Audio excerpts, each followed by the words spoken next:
Imagine being born, and the universe immediately decides that your entire existence is going to be a living nightmare. Not because you did anything wrong, mind you, but simply because you happen to be born a dude.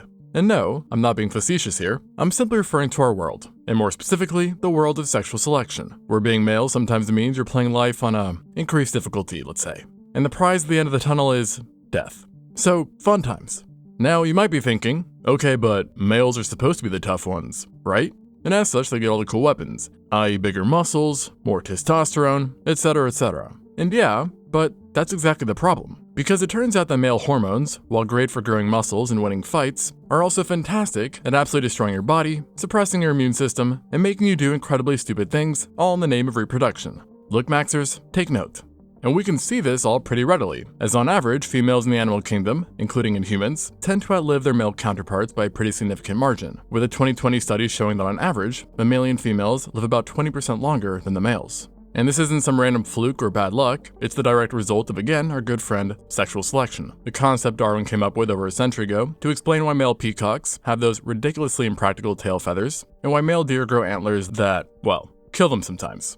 There's even this thing called Bateman's principle, which essentially states that males can increase their reproductive success by mating with as many females as possible, while the opposite is less true with females, investing more heavily in mate selection quality. Which, just goes to say, males are then incentivized to be horny risk-taking idiots, while females are advantaged by being choosy and careful. And for some of us, that's where it ends. We're a bit more stupid and die slightly younger. But in some animals, they don't just get the short end of the stick, they basically get no steak. In other words, we're talking about animals where being a male means you'll basically 100% die immediately after mating, or where you'll be eaten alive by your partner, or where you'll dissolve into a parasitic testicle attached to a female's body, etc., etc. And while I wish I was making this up, I am unfortunately completely serious, which I guess only further proves that Mother Nature is basically Stephen King on steroids. And I think a great example of this is a tiny, adorable-looking marsupial from Australia, called the antechinus, something which you might be familiar with if you see my past video on them. Now, when I say tiny, I mean this thing is about the size of a mouse, weighing somewhere between 16 to 170 grams, or about 0.5 to 6 ounces depending on the species, so basically lighter than your phone in many cases. It's got big eyes, a pointy snout, and looks like something you'd want to keep as a pet. But that's where you'd be making a fatal mistake. Well, not fatal, but perhaps mistake. Because, as these little guys are actually expert obligate carnivores that spend most of their time hunting through the Australian forests, consuming up to 60% of their body weight daily just to survive. Albeit hunting insects and small vertebrates, but still. Now, for most of the year, life is pretty chill for a male antechinus, besides the whole having to eat half of your body weight per day to survive. But the females do that too. Regardless, he's out there living his best life, catching bugs, avoiding predators, and doing normal mouse-sized marsupial things. But then, as winter transitions to spring in the southern hemisphere, something crazy happens. His testosterone levels increase.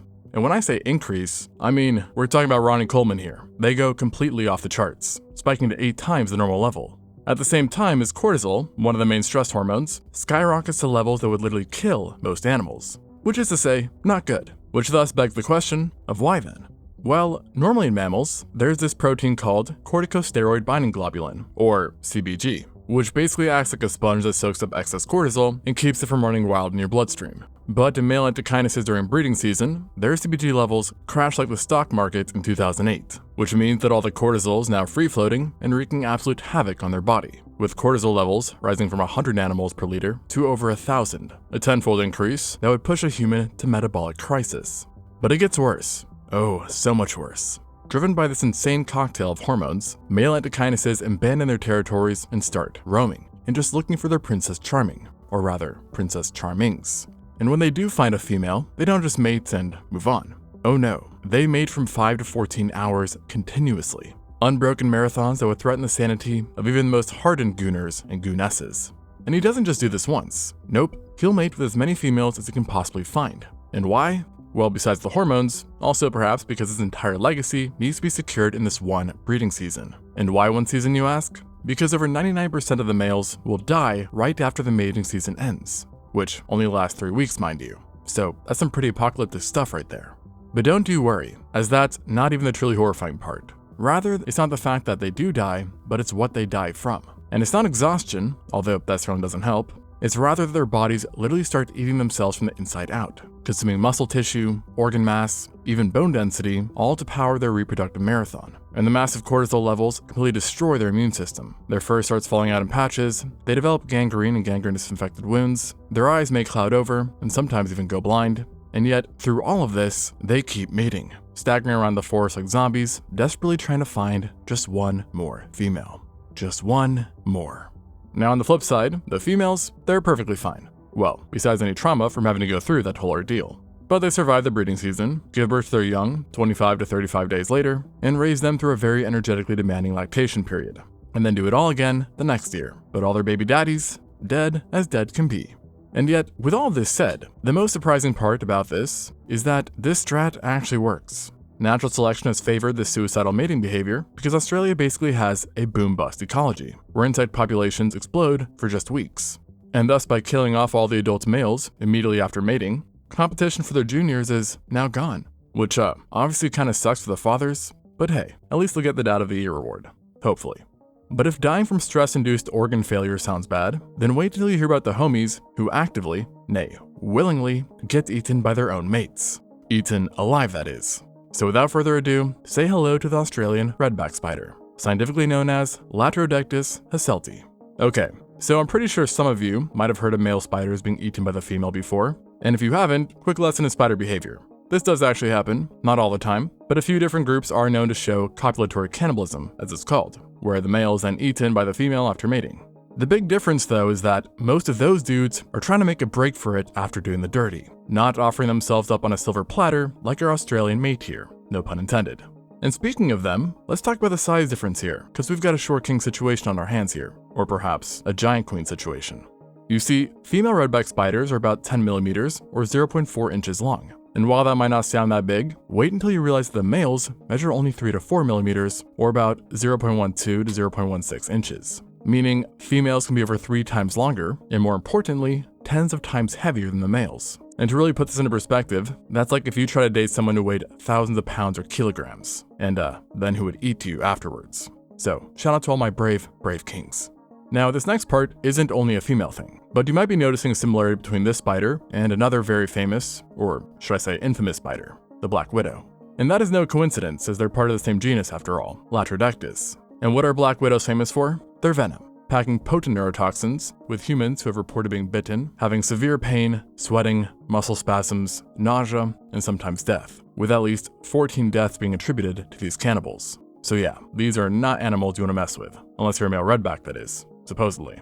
Which, speaking of the males, they mature faster than the females, reaching adulthood in about 45 to 90 days, compared to the females' 75 to 120 days. And once they mature, they have just one goal: find a female's web, with them foregoing even food in their quest for manhood. But here's the problem, besides the whole being eaten part. Finding a female is really hard. Studies have shown that in the wild, male redback spiders have less than a 20% chance of ever encountering an adult female during their lifetime. So when a male finally does find a female's web, he knows this might be his only shot of ever losing his V-card. And so what does he do? He goes balls to the wall, of course, being a simp of the highest order. And what I mean by that is that after mating starts, he does something tremendously and stupendously idiotic. He somersaults his abdomen directly onto her fangs and mouth area. And no, I'm not making this up.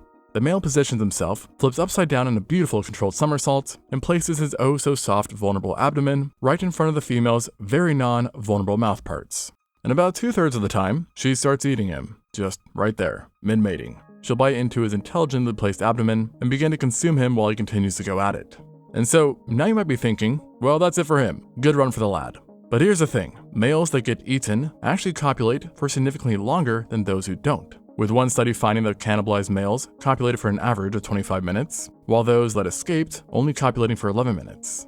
But how effective is this, really? And as it so turns out, by letting the female cannibalize him, she will in turn be more likely to reject future suitors, perhaps as a testament of her love, or perhaps because she's not hungry. And supposedly, this strat is pretty effective when it comes to siring offspring, with males who were cannibalized having much more offspring than males who were not, with one 1996 study actually measuring this, which, by the way, also had a quote in that study which said, "Cannibalized males are also less likely to be cuckolded," which I can honestly say, I never in 100 years thought I'd see that combination of words in a study on spiders. But moving on from that, there is an animal in the animal kingdom that tons of guys wish they were, in some way, or at least everyone thinks has it good. The lion. I mean, they're called the king of the jungle for a reason, and not a great reason, may I add, seeing that they live in savannas, not jungles, but whatever. Regardless, they're symbols of strength, courage, majesticness, and in some senses, masculinity. Male lions have these glorious manes, are huge, deadly, roar loud enough to be heard 8 kilometers or 5 miles away, and they get to laze around while their harem, i.e. the females, do all the hunting. Life's pretty good, right? Wrong. Being a male lion is pretty much terrible from start to finish, and honestly many of them don't even make it out of childhood. You see, the cub mortality rate is high, with numbers varying between studies, but the picture it paints is grim. Many will perish from disease, starvation, being trampled on by elephants, preyed upon by hyenas, etc., etc. But here's the thing, that's just the regular old, oh, I live in one of the harshest environments on the earth factors. The other factor, leading to potentially 100% mortality rates in certain situations, is the fact that cubs also need to watch out for public enemy numero uno, which is other lions. And that might sound confusing, so let me explain. A pride of lions is again run by a male lion, or often a coalition of male lions. But this position as sultan, or sultans, is not stable, and a new coalition of males can take over and push out the old resident males.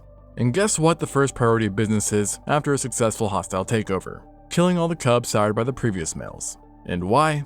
Well, fertile lionesses only come into estrus, i.e. heat, after their cubs are a certain age, usually around 18 months after birth. And for a new male on the scene, that is simply unacceptable. So instead of waiting, he just decides to take matters into his own hands, which is to say, simply remove the problem, the cubs. With their death, forcing the lionesses back into heat within a few days to weeks, vs again, the months otherwise. And this death by lion is no small number, with one study estimating that infanticide accounts for about 25% of all cub deaths. So if you're born a lion, period, you've basically got a couple coin flips chance of making it to your first birthday. Not a great start. But let's say you're one of the lucky ones, and you survive. Perfect! Now you get to enjoy a childhood with your mother and the other lionesses, along with the resident males, with one of them being your dad, who tolerate you because you're small, theirs, and not a threat. You'll play fight with your siblings, learn to hunt, and generally have an okay time. But this lasts until you're about 2 to 3 years old, at which point you are now considered adultish. You can drink, vote, but taxes are often still a mystery. Just kidding. Well, about the latter part. But once males reach this age, and thus sexual maturity, they are kicked out of the pride, either by their father, or if they're really unlucky, by a group of new males who came along and took over. And either way, I don't mean a polite comment at the dinner table suggesting that it might be time to leave and spread your wings. Rather, I mean you are driven out of the only home you knew at the equivalent of the end of a shotgun.